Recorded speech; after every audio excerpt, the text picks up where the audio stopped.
Good morning. Again, thank you very much for the opportunity to speak. This is something that I am passionate about. So today we're going to talk about financial well-being for the modern man. Now, the most interesting thing about this is that as I look on this call, right, I see about 90% persons in attendance, and it looks like most of the persons on this call are women. That was not my anticipation whatsoever, which is not a bad thing. But note that a lot of what I speak to today is going to cover the financial experience of men and some of the struggles I feel that we face that might be slightly different. But nonetheless, I think it'll be informative for everyone to have an understanding of the information here. Okay, so everyone can see my screen now, correct? Just want to confirm before I get started. Yes, you can. Yes. Okay. Yes. Okay. Okay, great. And at the end of this, I'll leave room for questions also. So, in today's topics, right? I'm going to cover a few things. Number one, what does financial well-being look like? The roles of the modern man that I believe would be applicable in most cases. Financial pressures and what those look like. What it takes to build a strong financial foundation. Reasons why we struggle. Self-care, and then peace of mind. And all of this will be interconnected, so you will have a pretty good understanding of everything I mentioned. So what does financial well-being look like? For the most part, it's centered around roughly four things: meeting obligations. So of course that covers any bills, any financial obligations you may have, handling the unexpected, emergencies, a job loss, a sudden medical expense, anything of that nature. Building toward goals, so preparing for retirement, maybe getting to a certain level of net worth or preparing for your children's education. And then lastly, peace of mind. Now, the peace of mind concept is something I tend to focus on because a lot of, as a man, I can tell you a lot of what we feel in terms of feeling financially unwell is often in our minds and not in our wallets. And I think that's the case for a lot of people, not just men, but specifically here, I think that's a very common theme in that regard. So what do the roles of the modern man typically look like? Now, everyone's life is different. Everyone's family is different. Everyone's setup is different. But for the most part, I feel that most men will have one, maybe two, maybe three, or if not all of these roles within their lives. So there's the role of the builder. This is the person who builds income, assets, and opportunities over the long run. There's the protector, who manages risk and protects what has been built. So when you think about protection, we're not talking about physically. Here we're talking about financial protection of yourself and your loved ones overall. The planner, this is the person who sets goals and prepares for the future, who takes steps in today's world to make sure that tomorrow and next week and next year are safely covered. And then the leader, which is taking ownership of your finances. Now, of course, not everything in life is within our control, but I feel a lot of times we have to acknowledge that at some point you have to be able to sit down and say, look, I have to do something about this if something needs to be done. Even if you are struggling financially, there must be some level of ownership to say, hey, I may not have put myself in this position, but I'm the only person who can be responsible for getting myself out. So that level of leadership is often another role that I believe the modern man may take on. And like I said, everyone's family is different. You might be the protector and the planner in your family, and your spouse might be the builder. That's fine. It can look different for every person, but in general, these are usually the roles that you would see. So financial pressure, what does that mean, right? Where does the actual pressure come from? It usually comes from family and relationships. Of course, those are things that require a lot of attention. It comes from lifestyle. You want to have a good quality of life. You also want to, I don't want to say you always want to keep up with everyone, but you also want to be, you don't want to feel left behind either. There's future planning. You may feel like you're running out of time coming up to retirement, or your children don't have enough saved for college. That puts pressure on you. And then, of course, there's your career and income. You might feel that you need a better career. You might feel that you don't make enough. All of these add to the central focus of the financial pressure. And what that actually looks like when you break it down is what is actually competing for your paycheck. Your paycheck is usually just for simplifying things, we'll say you have one paycheck, right, from your current job. Usually that gets pulled in several different directions: bills, family, debt, investments, lifestyle, like I said, relationships. All of these things compete for the same paycheck, and it becomes a whole job yourself to manage this on your own. So it can be very challenging to get through this. The unseen struggles. Now, this slide here is more geared towards men. The provider pressure, I think, as men, a lot of times we feel pressure to be the providers, protectors, and whatnot. And if you, I mean, if you know most men, we usually keep quiet about it. You know, we tend to suffer in silence. We may make sure our wife and child are taken care of, and we may think about ourselves last. So there's always that pressure in terms of, you know, if something happens to me, what happens to my family? There's also the bachelor tax. Now, the bachelor tax I put on here because not everyone may be married with kids. You may be a single person, but what that also means is that you also have the burden of finances to bear alone by yourself most times. So what that means is, whereas someone may have a spouse to help with bills and, you know, splitting the mortgage, perhaps you are responsible for all of those things by yourself. In most cases, they will say one of the easier ways to build wealth is to be married and have two incomes. If you're a single person, you have to do that on your own. And of course, this applies to women also, but in general, it does not mean that you're any different from or isolated from the struggles. There's the emergency burden, like I spoke of, and lifestyle expectations, of course, also. So how do we actually put this into a framework that makes sense to form some level of financial well-being? The way I put this together is I put this together as the financial house, which is building financial well-being from the ground up. And this is essentially 3 steps to building this house. One is the foundation, which is the cornerstone of everything, which is core money management. I'll speak on exactly what these are individually. There's security, which is, of course, protection, like I said. And then there's growth, which is the wealth building component of the financial house. Now, in terms of core money management, here's what the foundation should encompass. It usually has 3 elements to it: budgeting, managing debt, and building savings habits. I find it I feel that you would find it very difficult to to be successful financially without this basic foundation here, because this basically sets the stage for your financial well-being in the long run. So of course, in terms of budgeting, you have your income and expenses. Once you identify your income and expenses, you have to identify areas for improvement. A lot of times, most persons, we don't say most persons, but many persons have no idea where their money goes each month.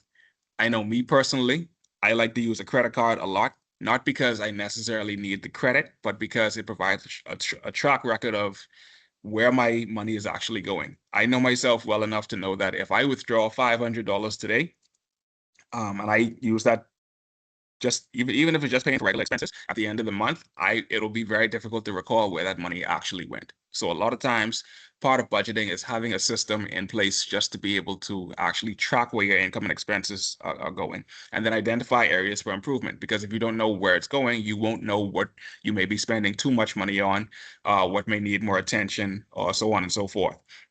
And then also, budgeting is important to create space. What I mean by create space is that you may look at your budget and realize, okay, I spend, you know, $250 a month on things I don't really need, I don't really care for. Maybe it's subscriptions you're not using.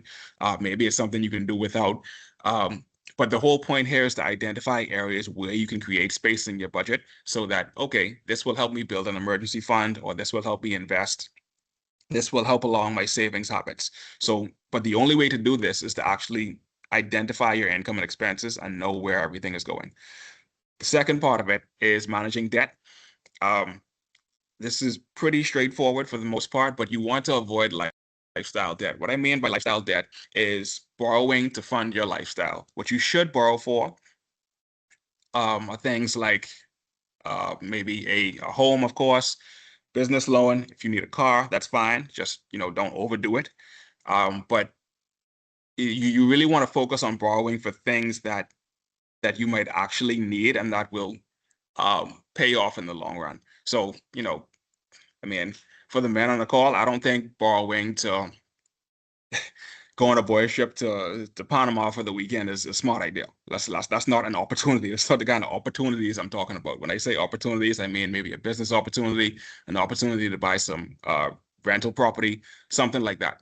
And then, of course, you want to pay it off. Usually when I talk about debt, I tell persons to try to tackle the higher interest debt first, meaning go for things like your credit cards, consumer loans. Those things usually have higher interest rates attached to them, usually anywhere from 10, 11% for a consumer loan, and maybe up to 20% for a credit card, um, or any credit card facility you may have. So you usually want to pay those off first. If you do have to keep any form of debt, I usually recommend it being the mortgage. Not saying don't pay your mortgage, but you can get by on not paying that down faster compared to the others because you will probably build equity in your home and whatnot, versus a consumer loan or an unsecured loan is not something that has any asset behind it. And then of course you want to build saving habits. You want to get in the habit of paying yourself first. So for CG people, at least in the Bahamas, I know payday was yesterday. So hopefully you would have paid yourself already, meaning transferred your some of your salary to a savings account, to an investment account, whatever it may be, but pay yourself first.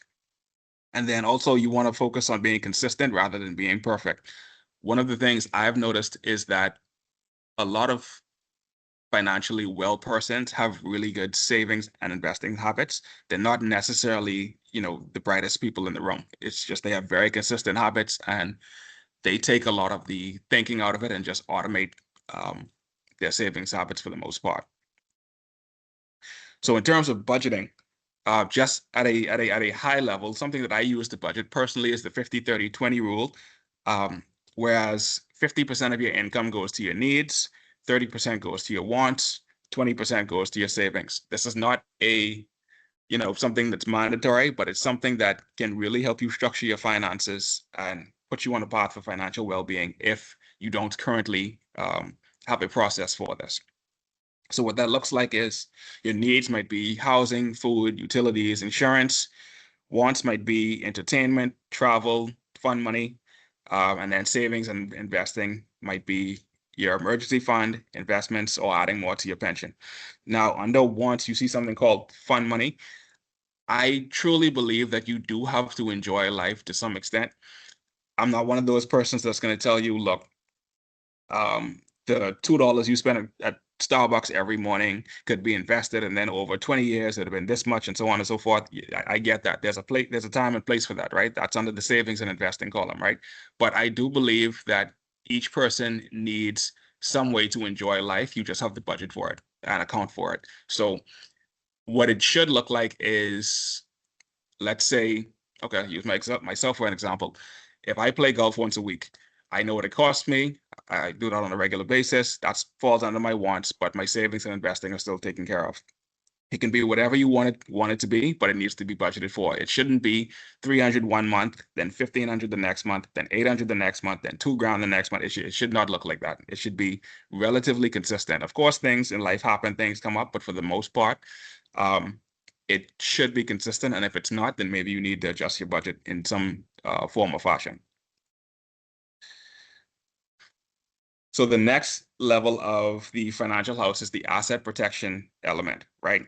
And this is where we talk about protecting any income or assets or wealth that you may have built so far. That's just as important as building it, because if something happens, you would not want it to disappear, of course.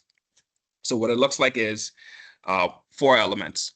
One, savings, like I said, keeping an emergency fund, keeping some cash in the bank just in case anything happens is definitely a need. You want to have a financial buffer to reduce the need for debt. Yes, there are going to be times you will have to borrow, but I think having to borrow $5,000 versus borrowing 20 grand is a big difference. It saves you in the long run, and you don't want to have to borrow for emergencies unless you really have to. If you have it in savings, it's usually better to do that.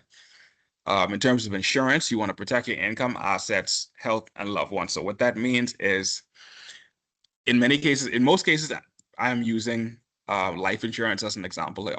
So if you have a family or your kids are dependent on you for, let's say, their education, you want to make sure that if something happens to you, they will be taken care of and not have to struggle without you. Um, Another side of this is also taking care of your own health. You know, if you are at CG Atlantic, you have health insurance, absolutely use it. I know for a fact men don't like to go to the doctor. If we are sick, we would prefer to tough it out at home, which is fine, but at the very least, get a checkup once a year and have a look inside your health so that you're aware of what's going on. Part of protecting your assets is making sure that they don't fall victim to preventable medical bills down the road. So I'm speaking to all my men here, please go to the doctor at least once a year. Thirdly, there's risk management. So reducing your exposure to costly mistakes. What I mean by reducing your exposure to costly mistakes is if your cousin comes to you and says, hey, I'm going to start a cockroach farm and I'm going to sell cockroaches and I need $2,000 to start this business. Please tell them no. The point I'm getting at is know when to say no, and don't put yourself in a position whereas you're costing yourself for things that you really know have no benefit. Yes, people are going to ask you for help and it's fine to help people at times, but consider yourself first and your immediate family before you just honestly throw your money away. And lastly, estate planning, preparing for the transfer of what you've built. So a lot of times we have cases where persons do not take care of this before they pass away, or even if they do, sometimes, actually, honestly, a lot of times families just end up getting very petty with each other. We see it happen all the time. I'm sure some of us have parents, aunts, uncles, a grandparent that may have passed away, and you've seen how siblings react when, you got four siblings fighting over one $10,000 piece of property. It happens all the time. So do as best as you can to protect your family in the event you do pass, and we will all pass one day. But for the most part, you want to definitely prepare for that transfer.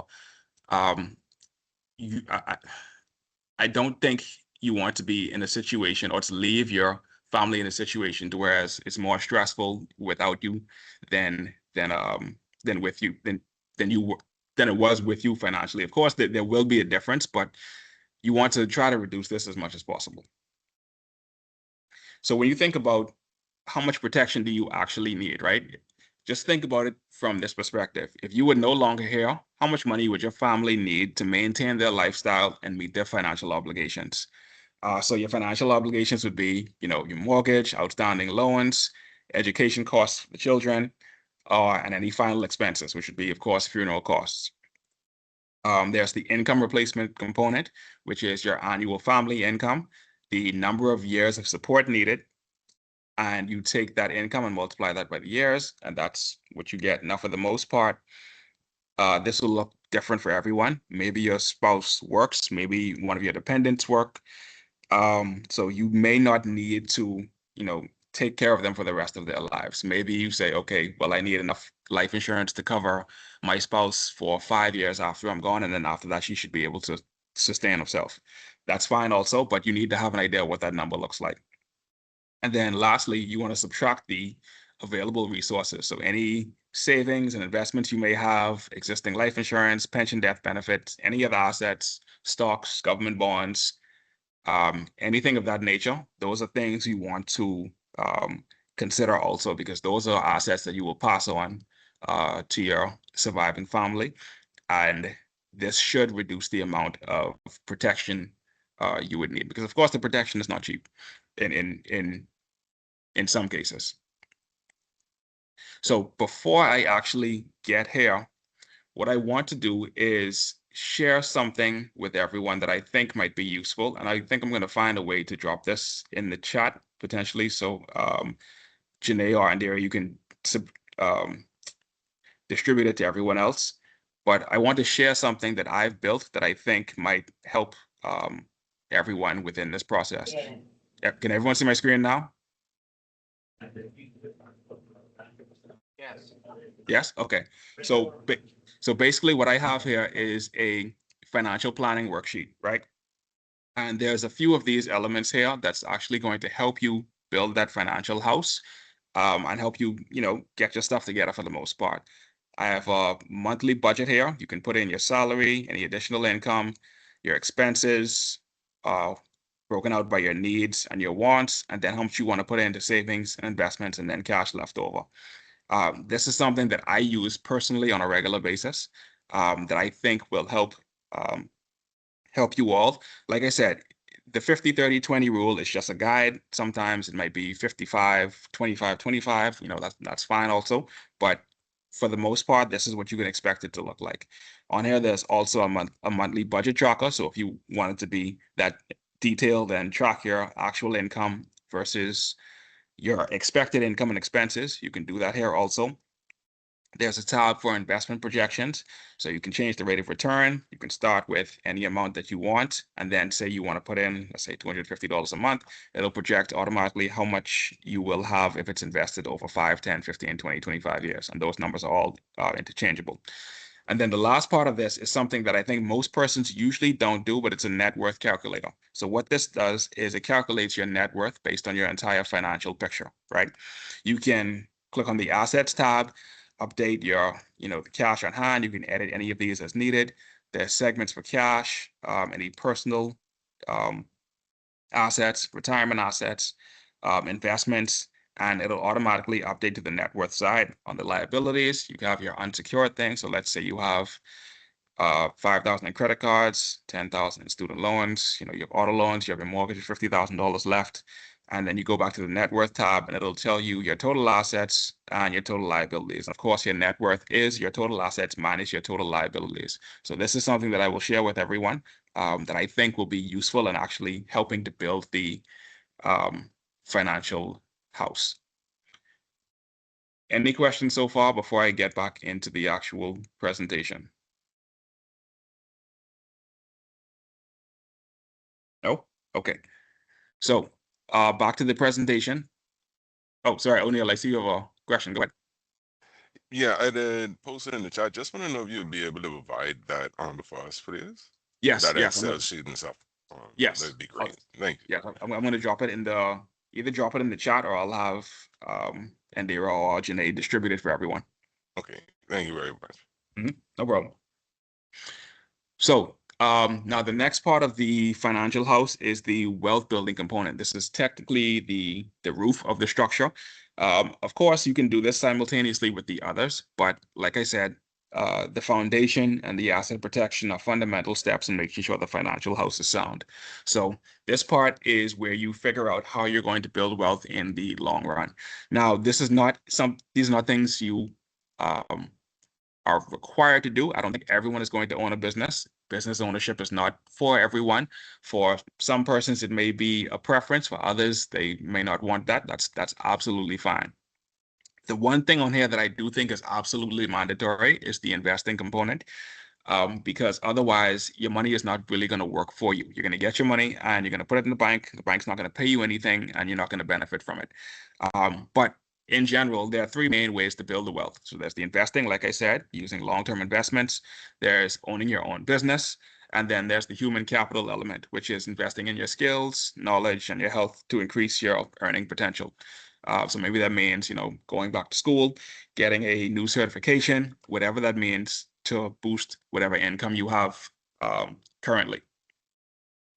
But the one I really want to focus on is really just the wealth building component. Like I said, if you actually invest your cash, it will work for you. This is one less thing to think about. Um, in my role as portfolio manager, I understand the responsibility that's been given to me is to pretty much manage other person's assets and grow them over time. So this is something that you have access to and something that you don't have to do yourself. You don't have to choose your own investments. You don't have to decide which stocks to buy. That's not always easy to do. If you want to do it on your own, that's absolutely fine. But I think you have access already to something where you can put aside money on a monthly basis and let it grow for you over time. Put it to work. If you're not someone who wants to own your own business, another way to build wealth is to just let your money work for you instead of you working for yourself. It does the same thing. It just requires commitment and consistency. And over the long term, um, it usually will surprise you how much you can earn.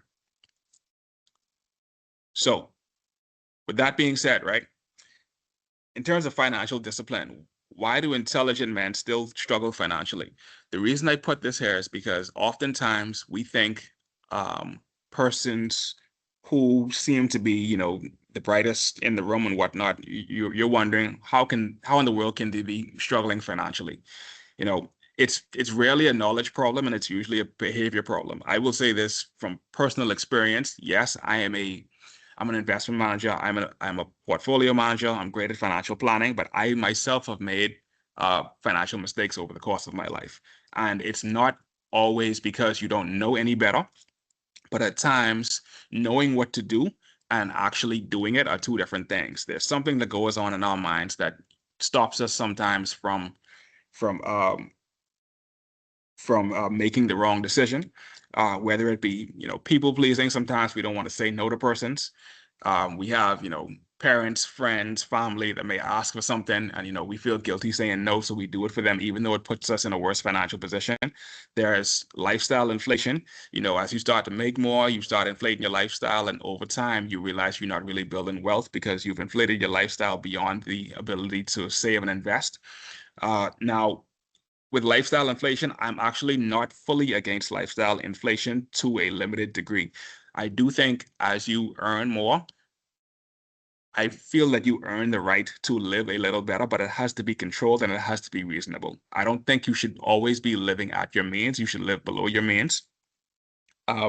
So finding ways that are, you know, good to improve your quality of life are great, but not to the point whereas if you were making $40,000 this year and happen to be making $100,000 next year and your savings account looks the exact same, then that's a problem. There's also procrastination. I know a lot of us are guilty of it in saying, oh, well, you know, I can invest that money later. I can give you a call next week. I can give you a call next month. And then it never happens. And then by the time you look up, it's been 3 years, you haven't invested anything. And that cash you were supposed to invest either got spent on a trip, it got spent on something you didn't really need, or it just disappeared or sat in the bank and didn't earn anything. There's social pressures. Of course, you know, we all have friends, we all have families. They want us to do things together. That comes with making decisions about your own finances and whatnot. And then, of course, there's emotional decisions. I'm sure everyone here has heard some kind of sob story from a family member or friend saying, "Oh, you know, woe is me. I need this. Please help so and so." You know, it's not wrong to help people, but you don't want to, you know, shoot yourself in the foot in the process. You can help people at arm's length. It does not always have to be financially. You can maybe help them get the financial help they need, but it does not always need to come from your own pocket. Coming down to the end, we also do not want to neglect ourselves. I want you to always remember that you're one of your greatest assets. You are you're a value to yourself, honestly. A lot of times, persons don't realize, but you are actually your own. You're dependent on yourself because your future self is depending on your current you. What I mean by that is you have to prioritize your future self and sort of zoom out from a long-term view and not just look at what's directly in front of you. For example, prioritize your retirement savings. Your children can borrow for education, but you cannot borrow for retirement. I'm going to say that again. Your children can borrow for education, they can borrow for college, but you cannot borrow money for retirement. So if if unfortunately for some reason you do end up having to choose between the two, I think I've made what you should do very clear here. Of course, we all want to help our kids and whatnot, but if you don't, prioritize yourself for retirement, then you're going to end up being a burden for your children anyway, because they will likely have to help you. So either help yourself or they will have to help you at some point. You want to invest in your health. Of course, medical bills are costly, both financially and through quality of life. I think in our culture, we always say prevention is better than cure. I completely agree with that. Not everything we can control. Life is life. We cannot always control our health, but to the best of our ability, try to stay in shape, try to prevent those medical bills from racking up as we age. Have an estate plan, like I said, create a will and keep your beneficiaries updated.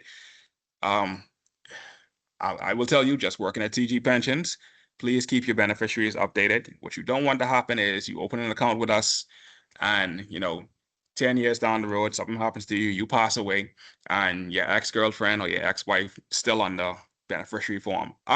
Your wife will come into the office saying, "Oh, I'm his wife. Can we get the money?" We can't do anything about that.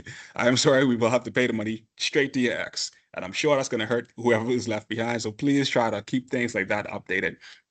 I'm laughing about it, but it is really a serious thing that actually does happen. So please create a will and understand where your assets will go when you are no longer here. At the end of all of this, the goal isn't money, the goal is freedom. Now, what I mean by that is I understand that you need money to have freedom, but the goal is not specifically money. The goal is to have some level of freedom to whereas you can free up your mind and not be as stressed about finances in general. And all of these things I've said today are things that will help you have a better sense of financial well-being as a man and of course as a woman for everyone on the call. And lastly, you want to start where you are. I understand that everyone might be in a different place. You might feel like, oh, it's too late, I'm behind. That's fine. If you start tomorrow, then you will be another day behind. So just start where you are and figure things out and go from there. Lastly, how do we obtain peace of mind? So peace of mind is not necessarily absence of problems. It's the confidence that we're prepared to handle them. As a man, I know me personally, I always, worry a lot in terms of, the future. It's something, you can't always help, but knowing that you're able to handle whatever problems come about is usually some level of comfort. So that looks like having stability, knowing that your foundation is firm, knowing that you have a budget, knowing that your assets are protected, knowing that you're making progress to building wealth. As long as that's in place, some stability should help give you peace of mind financially and contribute to your well-being overall. Having margin. Now, what I mean by having margin is having room for error when things don't go according to plan. Remember that whole concept I talked about, creating space on the budgeting portion of the foundation. This is where that really comes into play because you want to have room for mistakes. Maybe an investment doesn't work out. Maybe you get hit with an unexpected bill. You want to have room for error so that you don't cripple yourself when things happen. And part of budgeting is what allows you to have some margin and have some room for error. You also want to have options, which is the ability to make choices without immense pressure. What I mean by that is, of course, we're always going to come across some decisions that are going to be challenging, but the better foundation you give yourself, the easier your choices are going to be. You don't want to put yourself into a situation where you have to make a difficult choice every single time. And then, of course, having purpose. What that means is aligning your money with what matters to you. If what matters to you is building wealth in the long run, then do that. If what matters to you is owning a business, then make sure your money reflects that. If it's making sure your family's stable, your kids can afford to go to college and don't have to borrow anything, make sure your actual budget and your lifestyle reflects that. And it doesn't always have to be things that are, strictly just by the book or financial. It can be things that are important, like family time. If you're someone who takes an annual trip with your family, that is absolutely fine. I highly recommend it, but make sure your budget reflects that, and the money that should be going here is not being wasted in other areas. So these are just things to consider that will help give us peace of mind. As a man, I think one of the things we value the most is peace of mind. We don't like stress. We don't like headache. We don't like a lot of, you know, I don't want to say back and forth, but we don't like a lot of things that get in the way. So anything that gives us peace of mind is a benefit for us. But the whole purpose of everything I've shared here today is to help build that peace of mind from a financial perspective. There's, like I said, there are things we can control, there are things we can't control. Everything I've spoke about today are things that are mostly in your control to do. So part of your peace of mind is entirely in your control, and you have the power to actually encourage and foster that peace of mind that we so desperately desire. So with that being said, that ends my presentation for financial well-being for the modern man, and I will take any questions from anyone that has anything to ask me.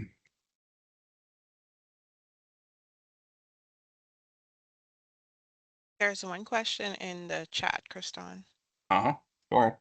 What would you say is an ideal age as a happy medium between building wealth and providing for retirement? An ideal age as a happy medium between building wealth and providing for retirement. I think they both go hand in hand because, I mean, part of building wealth is preparing for retirement. It's tough to say, I guess, a specific age because usually I tell persons, it doesn't matter if you're 25 or 55, you should still be thinking about retirement. Otherwise, I'm going to assume you just want to work forever. And if you want to do that, that's absolutely fine. But know that, your body most likely won't allow you to in some cases. But for the most part, preparing for retirement is building wealth because it's investing in general. When you think about building your assets, remember I said you want to create space. You can prepare for retirement and build wealth at the same time. So that means investing. And when you get to retirement, you may realize, oh, well, I thought I needed, $1 million to retire. Maybe I need three-quarters of that, hypothetically. And then you have an extra 250 of wealth that's been built, and that can be used for whatever you may need it to. So there's ways to think about it.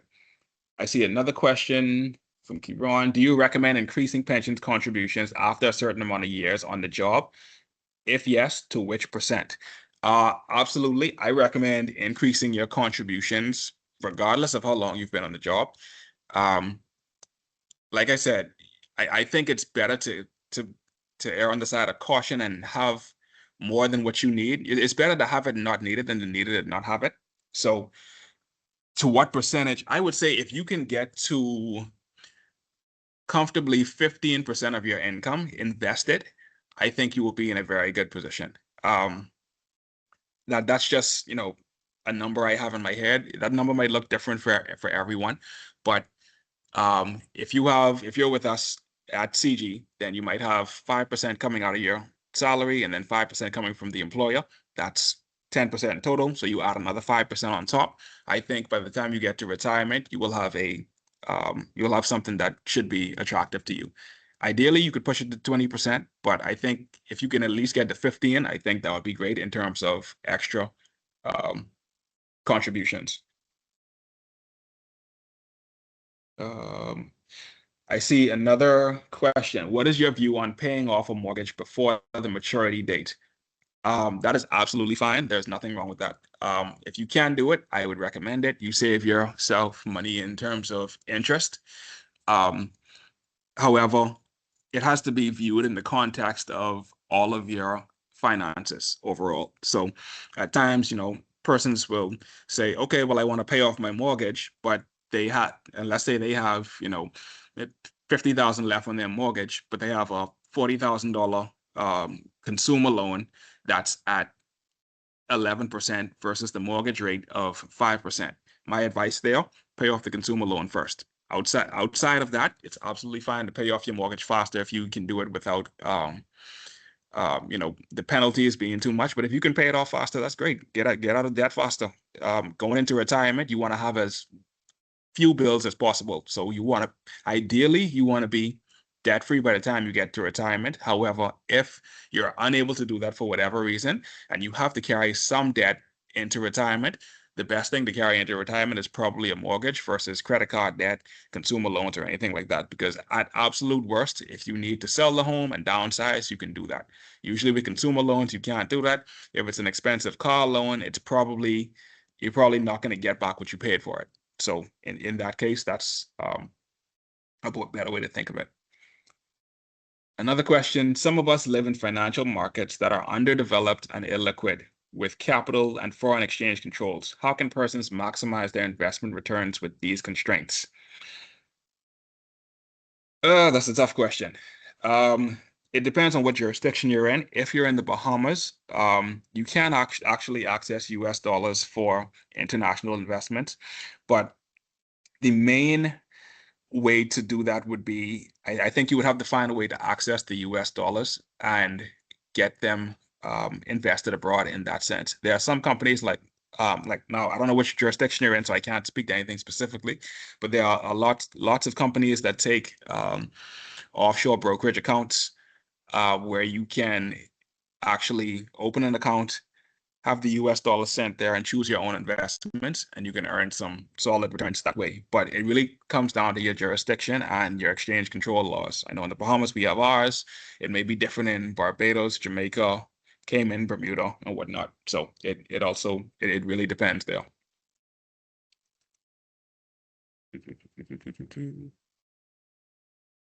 Okay, I don't see any other questions in the chat. Are there any others? No, not that I can see.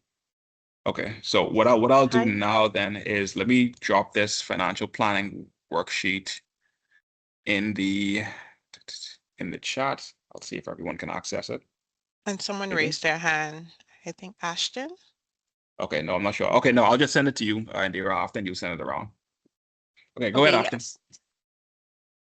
Yeah, I was curious, for the average individual who has a job and a lot of time constraints, what are some of the ways they can look into, like, initially getting into investing? And when I mean investing, I mean self-directed investing rather than throwing their money into like a mutual fund or something of that nature. That would depend on where you are. If you don't mind me asking, which you're in the Bahamas, correct? Yeah, speak to the Bahamian experience. Okay, good. So in terms of doing that, if you don't want to go the mutual fund route, there are options. You can open a brokerage account with any one of the broker dealers. You can purchase you can purchase stocks on the local exchange. There are also companies that offer brokerage accounts for US dollars. I know usually they have a minimum to open the account. So for example, I know there is Cornea Bank. They offer a brokerage account. I think the minimum was about $25,000. But if you have that, you can go to them and open an account, get the exchange control approval from the central bank, fund the account, and then you can purchase your own investments that way. Outside of that, there is a company called Interactive Brokers. Also, if you look them up online, Interactive Brokers. I believe if you get the US dollars, also you can send funds there, and it's essentially the same thing. I'm pretty sure the minimum is a lot less than 25,000. I don't think you need that much. You maybe need probably $1,000 or something like that. But the main thing there is to make sure you get the US dollars. Now I know the banks usually allow you to send up to a certain amount abroad. However, I do know there's the 5% premium that the central bank is going to charge, but those are actual options that you have in the Bahamas to get international exposure if you don't want to do it through a local mutual fund or portfolio manager.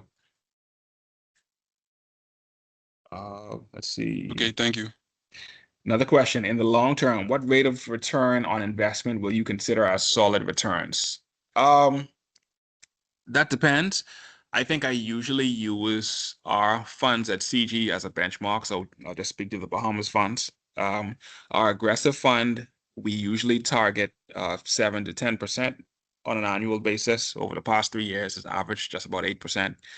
The moderate, we would target between 5 to 7%. I think that's a solid range. Over the past 3 years, it's averaged about 6.5%.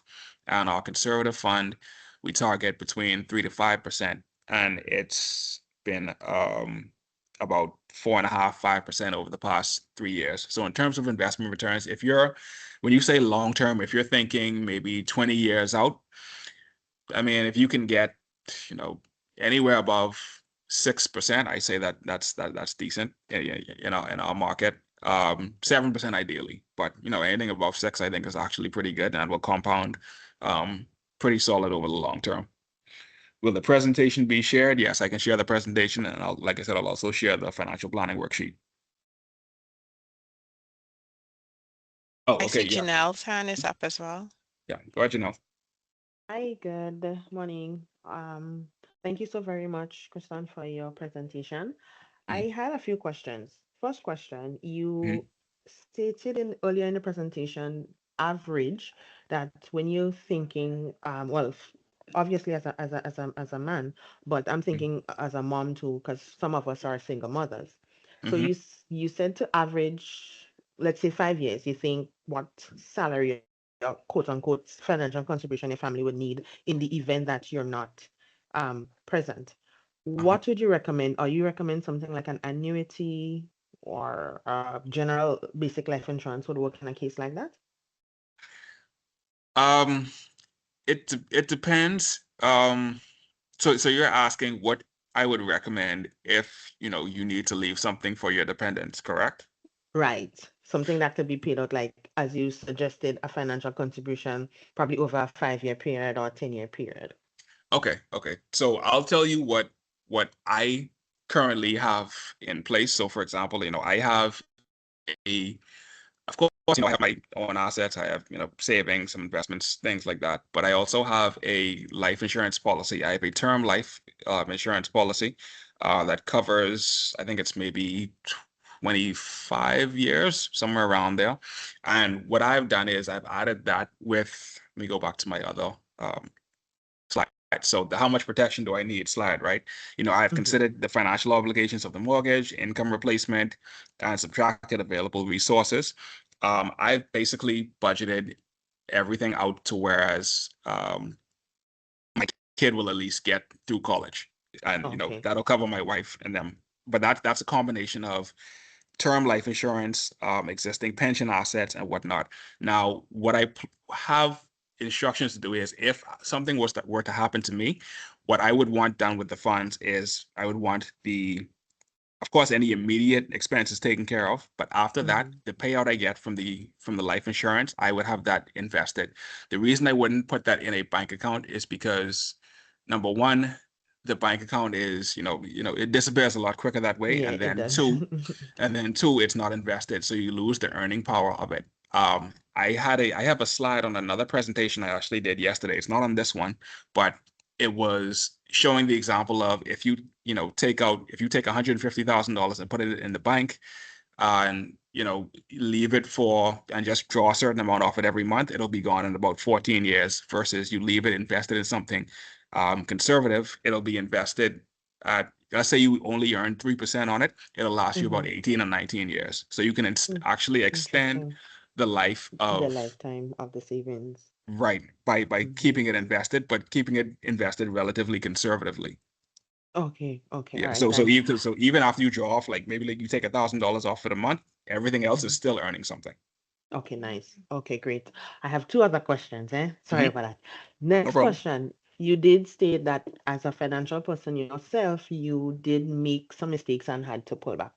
I just wanted to ask you what exactly it is. I mean, you don't have to go in detail, but probably highlight what skill you use, whether it be discipline or commitment to you, that would have allowed you to really make the difference from where you were to where you wanted to be. Sorry, I'm laughing because you asked me to spill all my business on this call, man. No, I don't want you to do that. That's why I say you don't have to go in detail. No, that's fine. I mean, truthfully, I think it really just comes down to awareness. Sometimes you just have to accept certain things as a sunk cost. If you make a financial mistake, you can't always try to, revenge your way back into it. You can't, if like I know family that's, lost money gambling and then they've tried to get it back by gambling. That's not ideal. Sometimes you just have to accept the loss and understand, okay, that mistake was made. This is where I'm at. Remember though, on the last slide or one of the last slides, I said, start where you are. Just focus on where you're at right now and go ahead from right there. It's just a mental shift in knowing that, look, the mistake has already been made. If you can do something about it, fine. But if you can't, don't, double down on the mistake and do it again. Okay, right. Last question. Would you or do you give any financial advice or assistance to seasoned employees? Yeah, I mean, I usually do. You do. I'm fine. Message me on Teams. We can have a chat. We can set up a meeting. I'm absolutely fine with that. I do that Okay. often. Wonderful. Thank you. Now, I mean, I'm not gonna say I can take someone from, I'm not gonna turn you into a millionaire tomorrow. No, that's fine. I I can don't. give you. Okay, because sometimes people come to me with unrealistic expectations and like, hey, I want to be rich in 5 years and retire in 5 years, buddy. I can't help you. No. I won't do that. No. Okay. No, Thank just you. just managing Thank expectations here. Yeah, That's all. I agree. Makes sense. Thank you so much. Okay.